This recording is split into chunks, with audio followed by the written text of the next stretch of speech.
The following video contains spoilers for Life is Strange. Lots and lots of spoilers. You've been warned. Life is all about choice. Coke or Pepsi, Batman or Superman, euthanize your best friend or kill her father. Wait, what?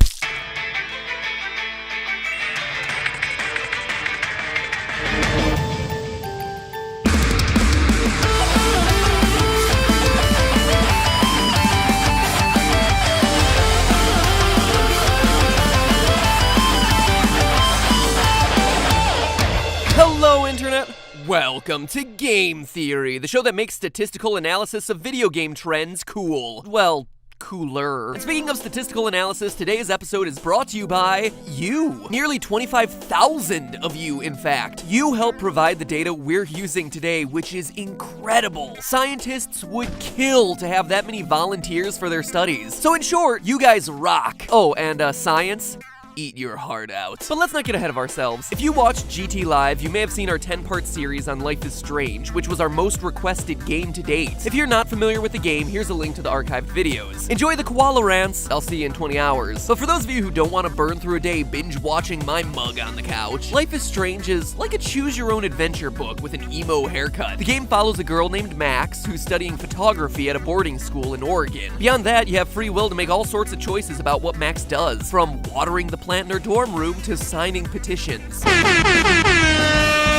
Super compelling gameplay! But this game is far more than taking Polaroids of things mundane enough to get a filter slapped onto them and posting it on Instagram as art. The twist here is that Max discovers that she has the ability to rewind time and remedy her mistakes, which turns out to be super useful since her best friend Chloe has a real penchant for getting herself killed. Whoops, I shot a car bumper for no reason and the bullet ricocheted and hit me in the gut. Oh no, I was lying on some train tracks and got stuck. Again. Oh gee, I wonder what happens if I try to track down a serial murderer without contacting the police. Criminy, Chloe! Max is constantly splitting the space-time continuum so that you can spit in the face of natural selection. The least you can do is not provoke the gun-toting drug dealer, okay? Oh, and there she goes, getting shot in the bathroom again.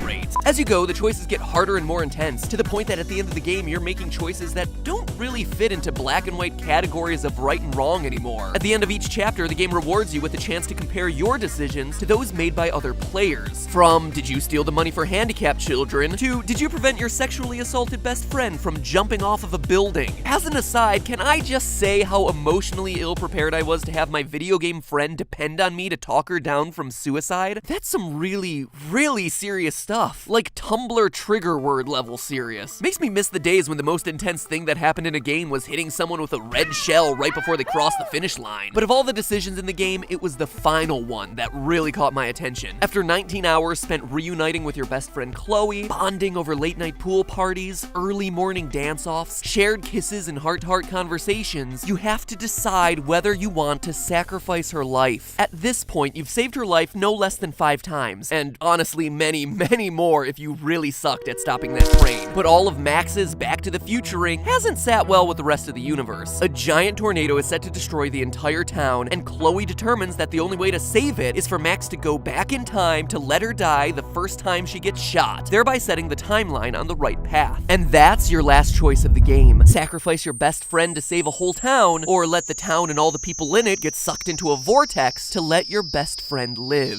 The end. So much for a happy ending. More accurate title for this game would have been Life is Emotionally Taxing. Needless to say, in our playthrough, I may have gotten a little choked up.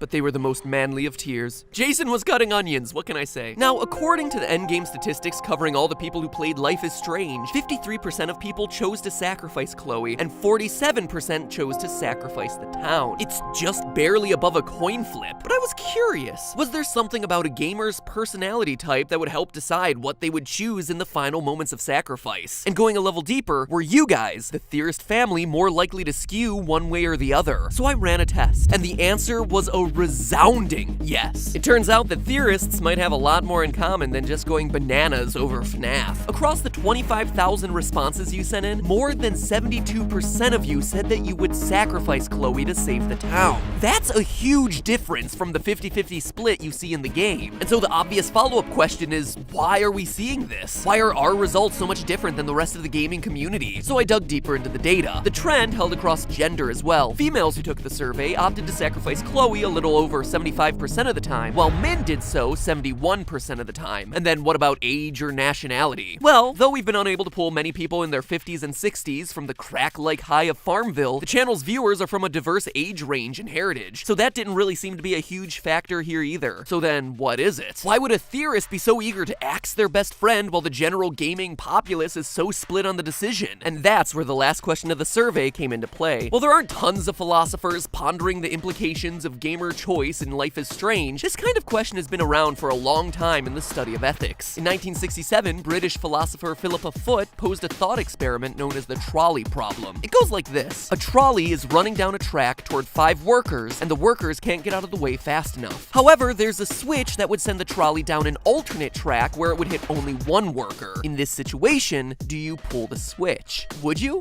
Would you do it? Because in studies, about 90% of regular people say that they would. This decision is classified under the ethical philosophy of act utilitarianism, in which the right action to take is the one that maximizes the well-being for all people. It's basically a math problem. If someone has to die, it's more valuable to save 5 people than to save 1. And honestly, that's likely what leads many of us to sacrifice Chloe and save Arcadia Bay. We hold the value of hundreds of lives in higher regard than we hold a single life. It's like, will you press the button all over again? But obviously, that's not the whole story. In the trolley problem, there's no distinction between the 2 groups of workers beyond how many of them there are. But Life is Strange adds the wrinkle that the one person we'd have to kill is our best friend. And that makes a huge difference. In another variation of the trolley problem, the train is still going down the track toward the 5 people, but it can be stopped if you push an overweight person standing next to you onto the track. I kid you not, this is a legitimate ethical question philosophers debate. Clearly they have too much time on their hands. Now in this scenario, it's a fat person. In this scenario, it's 20 puppies. And in this scenario, it's an oversized Big Newton. Slow clap, philosophy. Slow clap. Anyway, the utilitarian math of this new version is exactly the same as before. 1 person sacrificed to save 5. But people respond to this version of events very differently. In fact, the majority of people say that they wouldn't shove the man onto the tracks. In other words, that one change of having them push the person onto the track changed answers from 90% stopping the train to less than 50%. And if you think about it, the same holds true in Life is Strange, where you, as the player, have to physically choose to rewind time as Max to set the course of events back to what they originally were. But why does this cause such a huge change? Well, a researcher named Joshua Green used fMRI readings to measure the brain activity in subjects presented with both problems. Whereas the fMRI showed a lot more activity in the rational parts of the brain when you can just pull the switch, killing in a less personal fashion. In the second scenario, with you physically doing the pushing onto the tracks, it's the limbic system that lights up, the part of the brain that revolves around emotional response, since you're in a situation where you physically have to do the killing yourself. This response is known as rule utilitarianism, the idea that following an established set of ethical rules, regardless of the situation, is the right solution. In this case, the ethical rule is don't push people in front of moving trains. Very good advice, I find. Not from past experience or anything. Going back to Life is Strange, the people who argue for saving Chloe are more likely to be rule utilitarians. They're most likely operating under the concept that a person should do anything possible to avoid harming their loved ones. Okay, so that's all pretty logical, but then why would theorists be so much more likely to sacrifice Chloe? It turns out that we theorists are not like the population at large. Of course, everyone knew that about me the first time I wore a lime green suit in public, but it's nice to have your company out there on the fringe. As the final question of the survey, I asked people to quickly take the Myers-Briggs personality assessment, which classifies you into one of 16 different personality categories based on a 4-letter code. This thing is an incredibly accurate test that if you've never taken it before, you absolutely should. I'm including a link in the description for you. It takes like 10 minutes tops. People around the world swear by this thing, including a lot of top companies who get their employees to take it so they better understand their working style. It's Very cool. Anyway, the categories break you down as follows. Number 1, are you quiet and introverted or an extroverted people person? Number 2, do you prefer using your senses to get hands-on experience with a situation, or do you prefer looking for patterns in the data through intuition? Number 3, do you make decisions by thinking about the situation or feeling what the right thing to do is? And finally, do you enjoy planning and order in your life, classified as judging, or would you rather keep yourself fluid and flexible, classified as perceiving? Take one from each of those pairs of letters and you have yourself your Myers-Briggs personality type. And here's where the Theorists data gets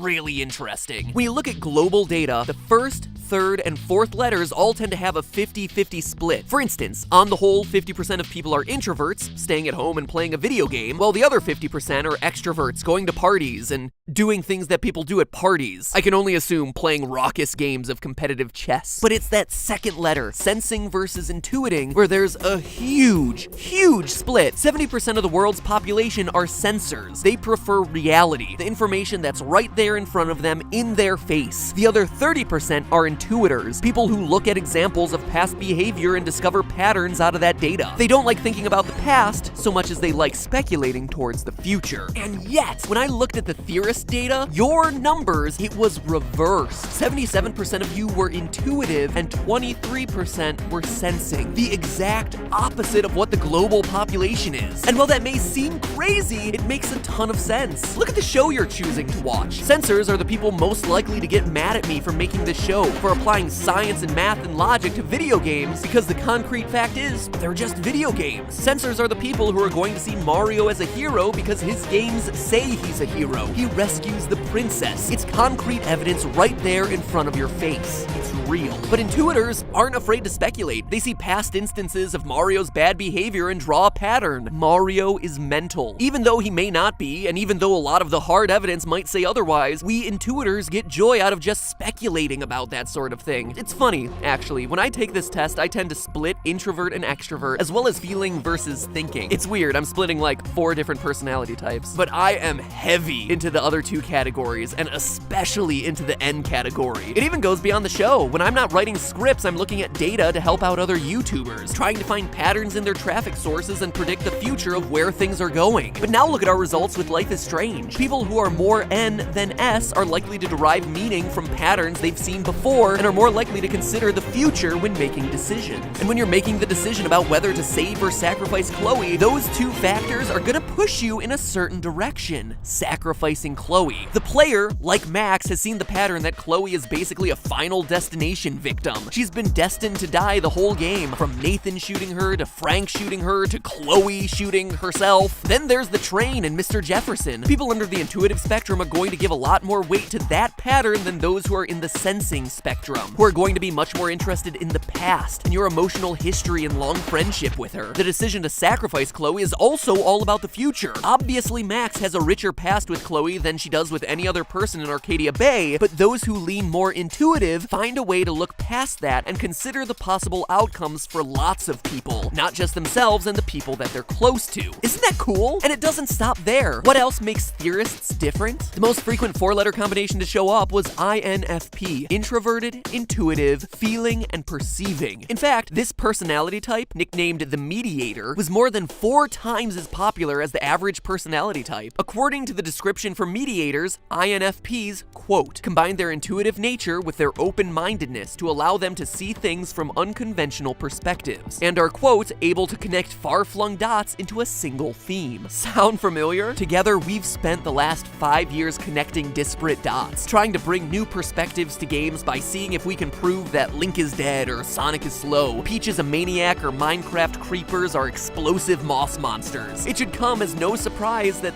Theorists are the same way. In the list of fictional INFPs, one of the most famous is Fox Mulder from the show The X-Files. You know, the guy who says, the truth is out there. You're not gonna find a much better theorist prototype than that guy. I mean, I don't want to get too kumbaya with this, but what's brought so many of us together on this channel isn't just that we love video games. It's that we approach the world with the same creativity, the same desire to find meaning in unlikely places. So even when we're faced with an impossible choice, the life of our best friend versus the lives of innocent strangers, we consider the same angles and by a pretty solid margin make the same decisions. And that, when you think about it, is pretty darn cool. That by the power and magic of the internet, we were all able to find each other, united by the way that we think without even realizing it. And now, we're 6 million strong. It's pretty awesome. But hey, that's just a theory. A game theory. Thanks for watching.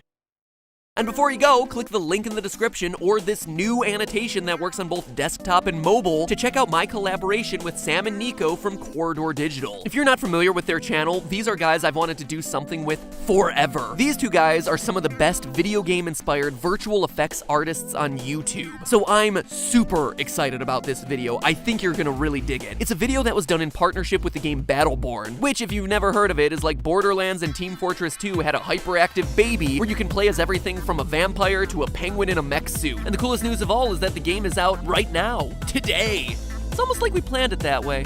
Huh. If you can't tell already, it has the awesome sense of humor that games like Tales from Borderlands has. Something that Corridor Digital is mimicking in their video. You're pretty hot right now. I mean, I don't need a thermal camera to be able to tell that one though. Oh! Anyway, please click over and check it out. It'll be 3 minutes of your life well spent, and honestly, I want them to like me and think I'm cool, so I want to win their friendship through clicks. So by clicking over, not only are you seeing a very cool video, but you're helping me get more friends. Friendship is nice, even if you have to bribe them to do so. See you next week!